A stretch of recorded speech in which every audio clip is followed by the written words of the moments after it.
So, ito po yung mga questions. So, can you introduce yourself po and what is your profession? In English or in Bisaya? In kahit English, Tagalog. English Oh. Tagalog. Okay. My name is Dominga Tabada. PCO calls me Sunday. I am the Director for Student Services of Philippine Christian University. Are you a native speaker po ba? And how much do you know the language of Visayan Cebuano po? Since birth. Since birth. Can you tell me about the Filipino language? You mean Tagalog? No, the Filipino language po as a whole. Which language do you refer? Yung language po ng Pilipinas po. Kasi po, from what I looked up po, yung Filipino language po consists of many dialects din po. Yung mga dialects po, yung mga Tagalog, Cebuano, yung mga ah. So, ano ang question mo? Can you tell me about the Filipino language po? The Filipino language. Ang tanong ko, which language? Yung lahat po. Kasi meron tayong Filipino, meron tayong indigenous people's language. What do you want to extract from me about language, about Filipino language? Yung mga different languages po ng Philippines po. I cannot be able to identify all of them. But Bisaya, I can tell you about it. Sige. If Tagalog, as the Filipino language, as 'di ba Filipino parang national language, of course we know that. So ano ang masasabi ko? I cannot say anything. Ano bang question mo talaga? In not particular aspect ng Filipino language would you like me to answer? Sige. Yung okay lang naman po if hindi pa ma-answer yung iba. Based on opinion nyo lang po. And yung siguro po yung next po is, can you tell me about the Cebuano language po? And if possible, its history. I cannot give you the history of Bisaya, no? Ah. But of course, the word itself suggests that Bisaya is a language of those who are of people who are living in the Visayan region, in the Visayas. But in the Visayas there are lots of dialects, no, kasi isang ano yan merong Waray, Hiligaynon, Cebuano with Cebuano speakers are those who live in Cebu, which has different intonation with the ones who are living in Dumaguete, who are living in Mindanao. Yan. Pero since I am a Bisaya person, of course I love my language more than any other language in the world. And I can speak Bisaya fluently than any other language. So yung follow-up question ko po din is, how is Visayan different from Cebuano? When you say Visayan, these are Visayan languages, okay? Kasi there are lots of dialects, no, in the Visayan region. Pero pag sinabi mong Bisaya, this is specifically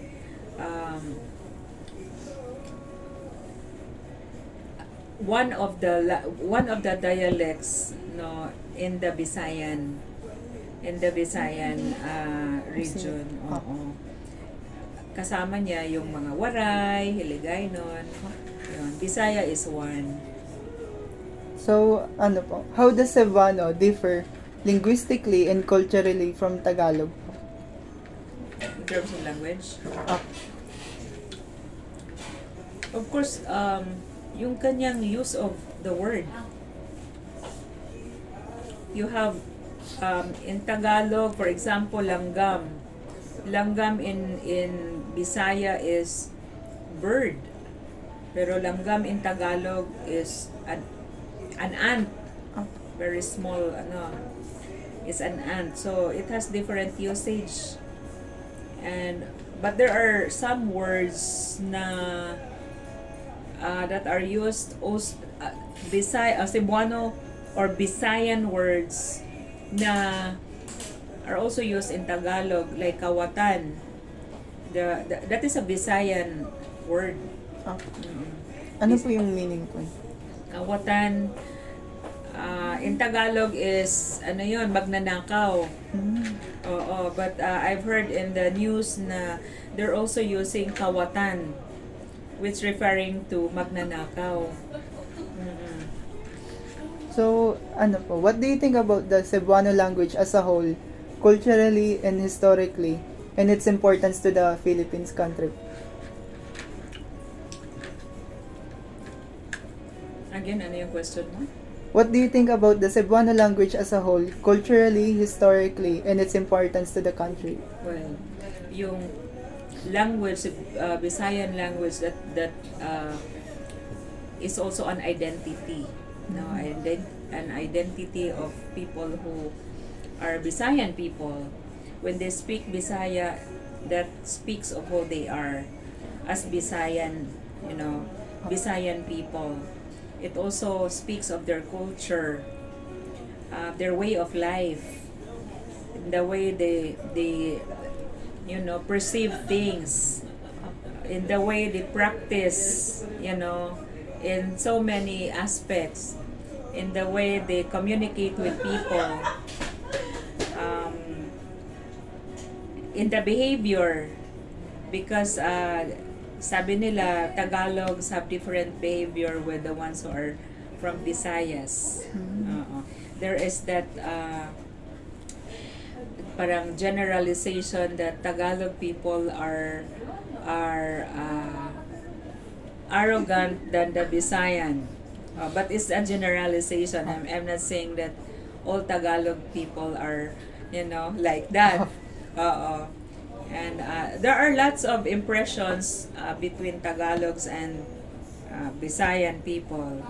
So when you speak of the language, that tells of you who you are. That tells me of who I am as a Visayan person. And therefore, wherever I go, I represent my kabisaya, kabisaya, in all aspects. So, according to the PSA po, Cebuano is the second most spoken language in the Philippines. And yung question ko lang po is, bakit hindi po yun yung naging official language po ng Filipino? Well, my opinion, those who are in the position to decide are not the Visayan people, probably. Just my opinion. So, how can the Visayan language be the first language if the one who will decide, if the one who will evaluate are not for, the language itself? Pero kung ako siguro ang nandoon, I will push for that. Oo, kasi 'di ba? The second sabi mo, the second Most spoken language. most spoken language.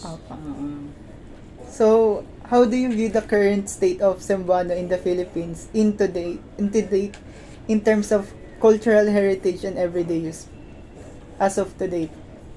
Well, today, most of especially those who are educated are already speaking in English.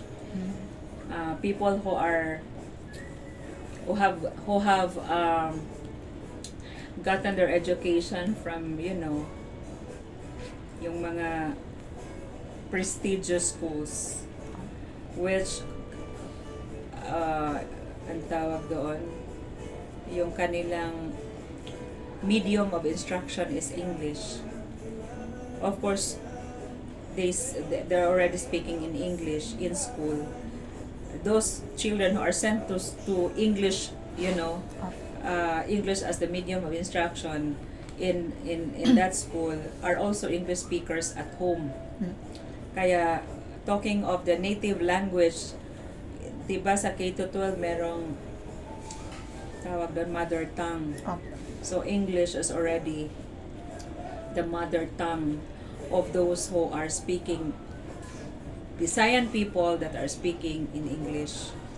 So actually, like in my place in Dumaguete, most of the people are speaking in English because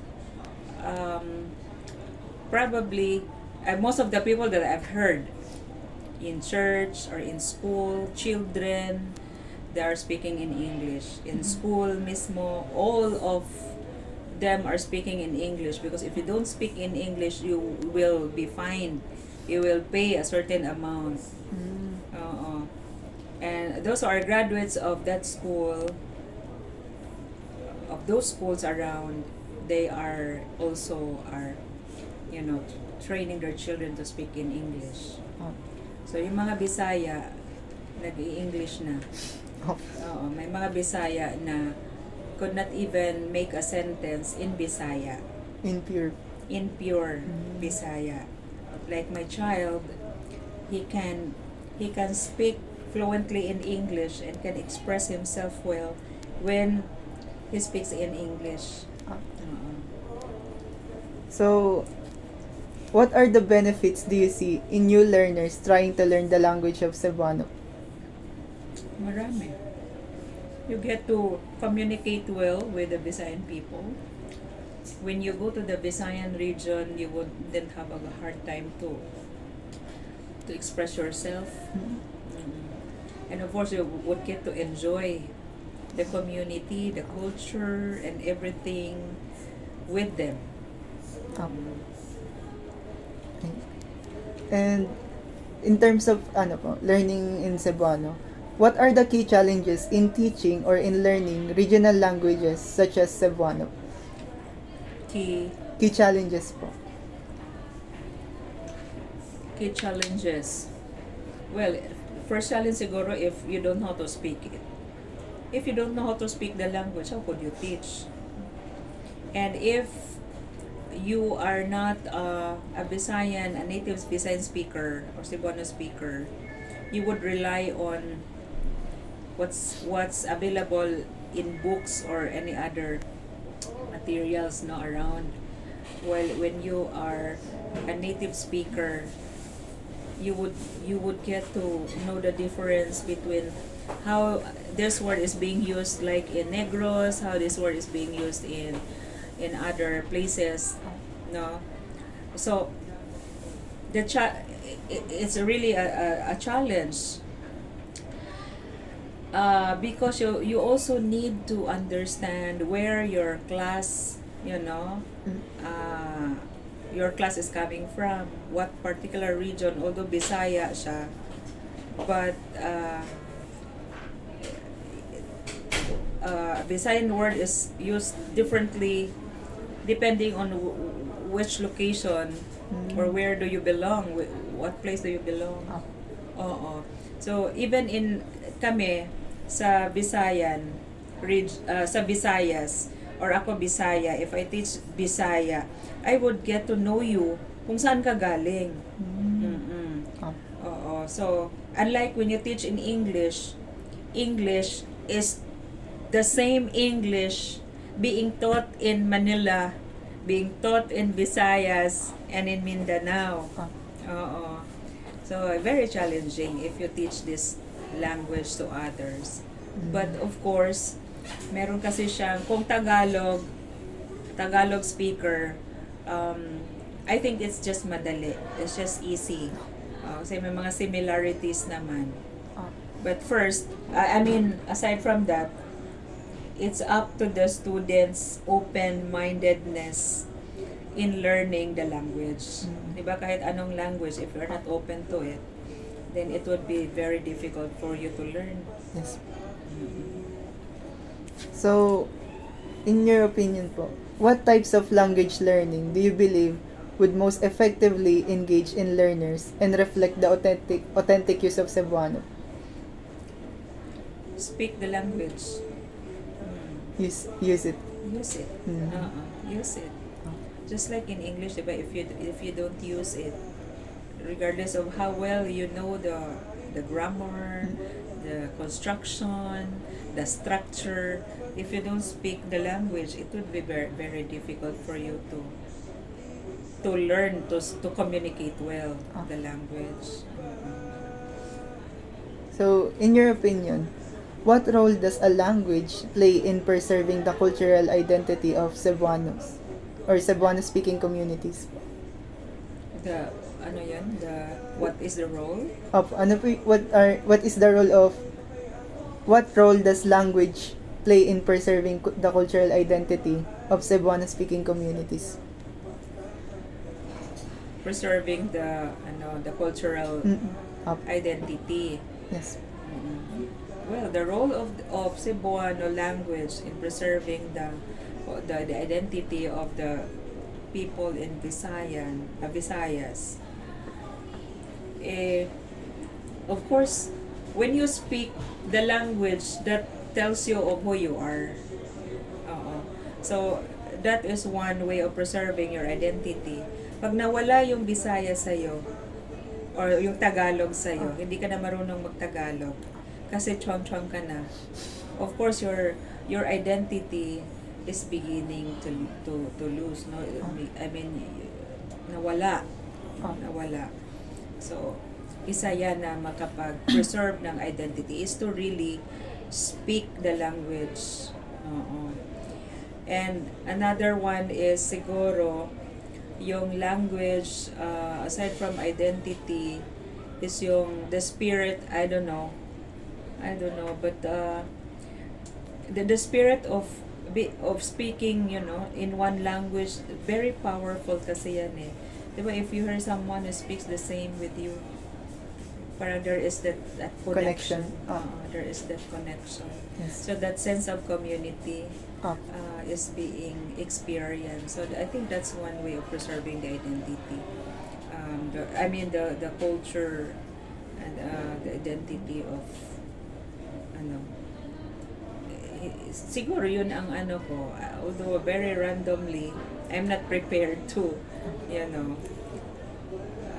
but siguro yun. Sige. So, in your opinion po, how do you see digital tools or digital platform influencing language, culture, and tradition preservation?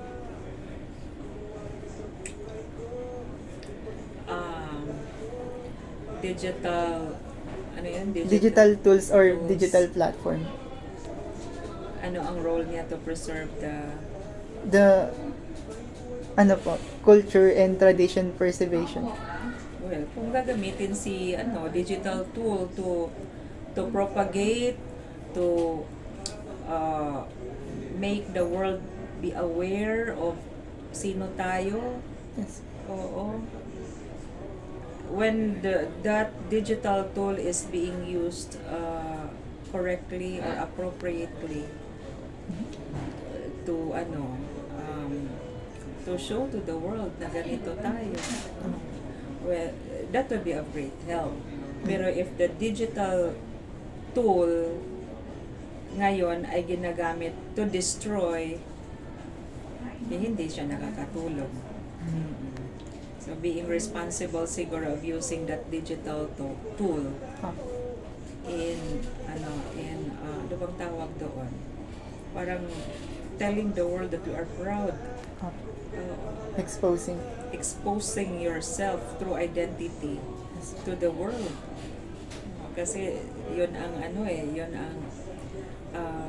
I said responsible kasi maraming irresponsibility doon sa paggamit ng ating technology. Yes. Yung tool na yun. So in digital tools po or digital platform, ano po yung in terms of regional languages like Cebuano, ano po yung comparison niya po in learning in digital tools and learning in traditional methods po? Ano ba yung kinonsider mo na traditional? yung, di ba yung mga digital tools po is mga cellphone, computer, online, and yung mga traditional methods po such as books, or attending class, or ano po, self-studying So for siguro. me for me books are still important. Mm. Added to that, or added to these books and other reading materials are itong what is available digitally. Mm-mm. So for me, for me it's important to combine all of these. Oo. Ah, Combine natin. Huwag natin kalimutan yung ating traditional, because yung mga ninuno natin, ang nauna sa atin, they're very good at doing things. Wala pa namang ano before eh. Ah, pero ngayon parang napadali yung buhay natin with the advent of this what we call digital tools. ah, Oo. So, ang question mo ay paano siya yung comparison niya. yung comparison doon. Of course, madali madali na ngayon eh. Ah, Oh, very quick, parang instant coffee lang. Oo. Imagine if you want to translate your speech from English to Tagalog, just push the button, andyan na.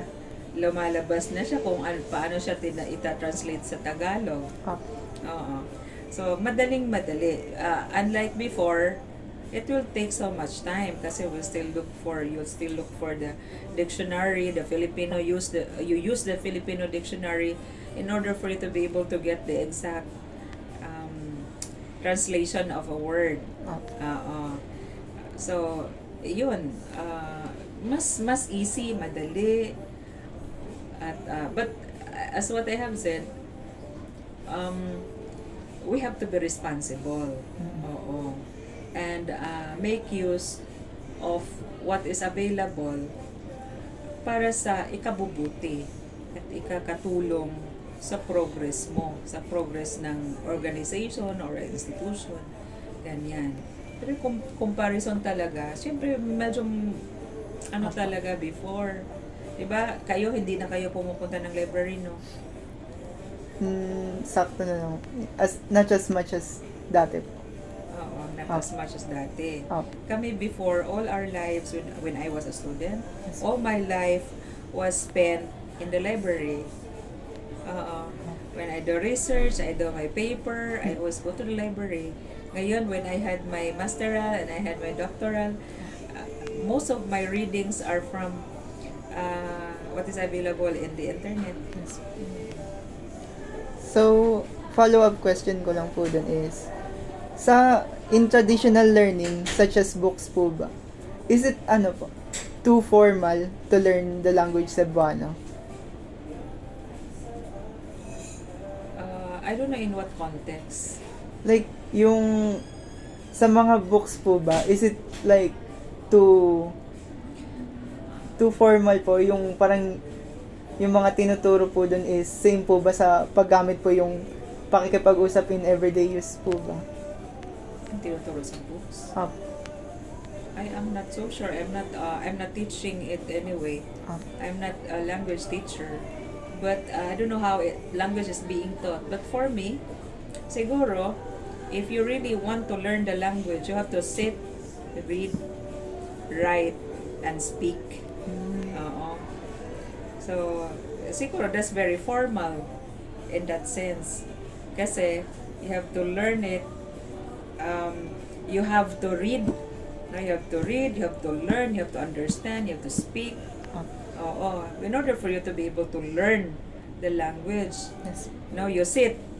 Pero ngayon, with the advent of technology, wherever you are, whether you are alone or in groups, available siya anytime eh. Ah. Kahit nasa CR ka. Oo. Diba? Siguro, sa books, referring to books, so that's more formal. Kasi ang reference ko is you really have to sit, Yes. you open the book, read, and then try to analyze, ganyan. Especially kung with the presence of a teacher. Yes. So, yung next question ko po is, what are some ways a person can look up to learn Cebuano language and its ability as of today po? Ano po yung, kung gusto po matuto ng isang learner po, saan po siyang pwede pong maghanap po para makapag-aral? Sa internet. Sa internet. Marami na dyan. Oo. Kasi wala tayong the curriculum is not being offered. Oo. So where can you be able to enroll? Where can you enroll? Wala. Yes. Unless you would hire a tutor for you to learn to speak in Bisaya or Cebuano. Yes. Walang iba eh. Dito lang sa Oh, yeah. Yun. yun. So, is there anything you'd like to share about the Cebuano language? Last question. Anything that I want to share about Cebuano? Yes. Anything that you want to know? Ano ba? Ikaw? Siguro wala na. Yung ano lang po talaga. Yung yun nga po, yung ano po yung availability ng mga Cebuano po. Personally. Availability? Yes. In terms of? Yung kung ano po yung mga materials po na pwede po namin maaral. Ay, marami. Maraming dictionary.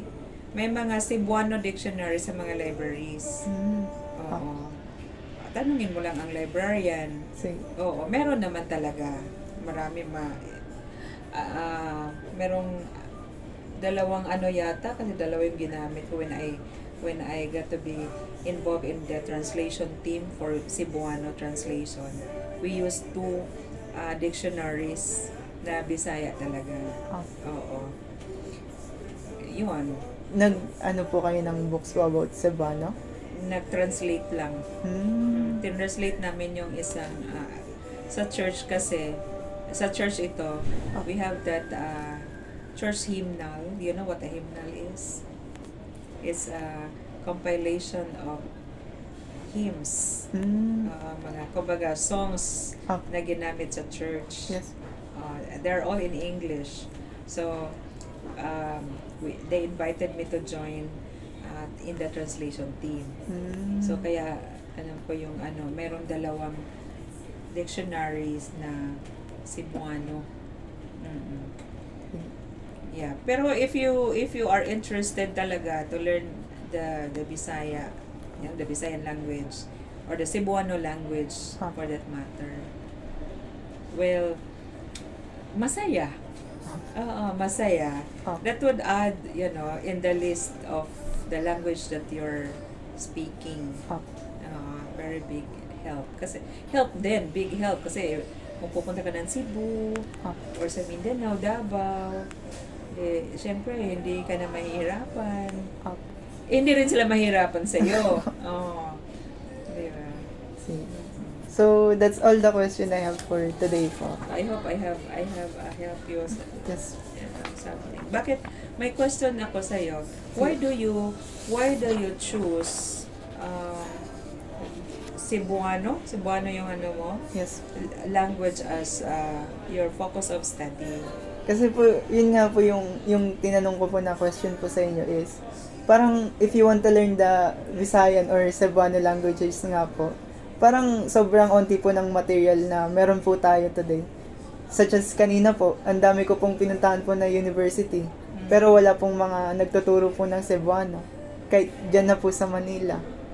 Kaya, yung gagawin po namin is 2D mobile game nga po. So, parang i-gamified po namin yung language learning ng Cebuano. Ng Cebuano. Opo. Kasi, IT nga po ako na modernity po yung digital tools. Parang, habang naglalaro ka po ng game, natututo ka po ng Cebuano language. So, na-interesado ka sa Cebuano language? Yes. Bakit na-interesado ka? Parang gusto ko lang po matuto. Kasi, nag-aaral din po ako ng ibang languages such as Japanese din po and Spanish. Pero yung levels ko po dun is moderate. And naisipan ko po na dahil sa Pilipinas po is may 175 languages. but hindi ko po i-learn kahit isa po dun, which is the second most spoken language nga po, which is yung Cebuano. Para, yun nga po, para pag pumunta ako sa Visayas or Mindanao, kaya ko pong makipag-converse sa locals. Yun.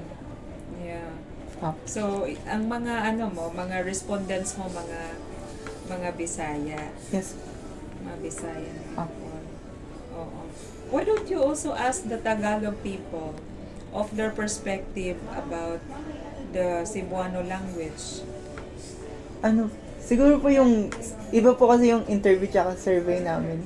Yung survey naman po namin na kinakalat po in general, yun nga po if interesado po sila sa Cebuano, kung ano po yung levels na alam nila, or if, yun nga, sa language learning. Kasi kung ang result niyan ay 'di ba makabuo ka ng isang game na would use the Cebuano language. Apo.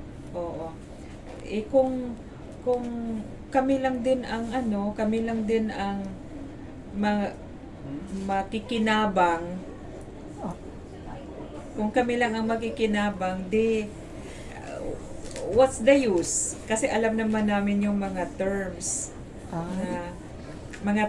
na siguro na gagamitin nyo doon sa game na yan.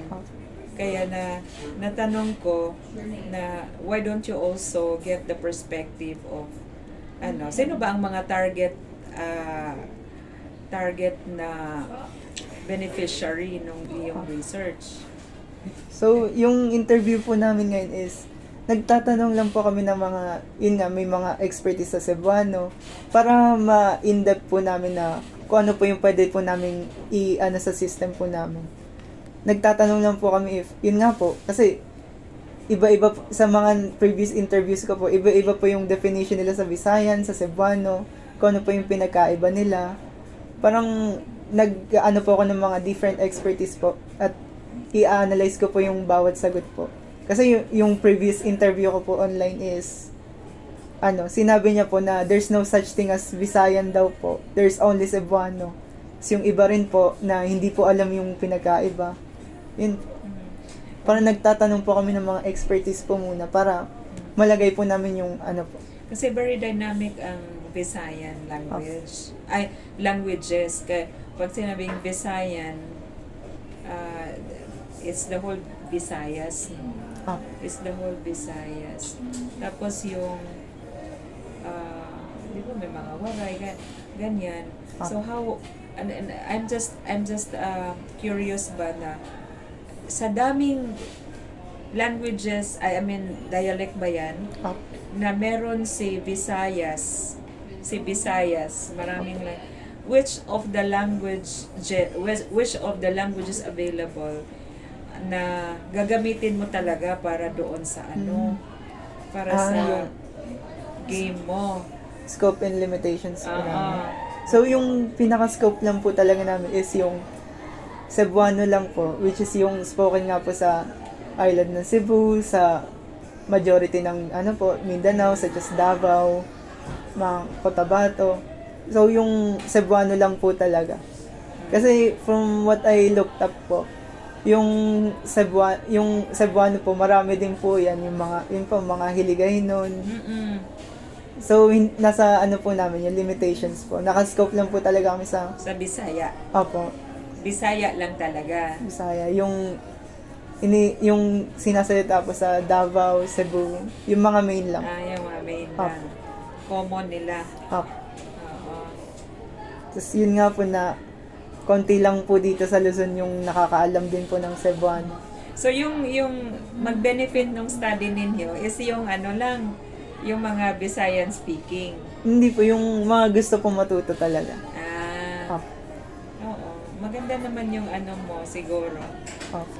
Dahil may may corresponding definition, ganyan ang mangyayari doon, the end product. Yung end product po, siguro po is, kahit yung mga, ang dami rin po kasing mga curious na gusto matuto. Kaso nga po yung effort po ng availability today is, hindi po siyang madaling mahanap. Kasi, as of today po, ang dami pong, sabihin natin yung Japanese language, sobrang daming availability po na pwede po nilang kunin, pwede po silang bumili ng libro, marami pong libro, or online, mga YouTube, sa mga website din po, yun po. Sige. Yun. Congratulations sa research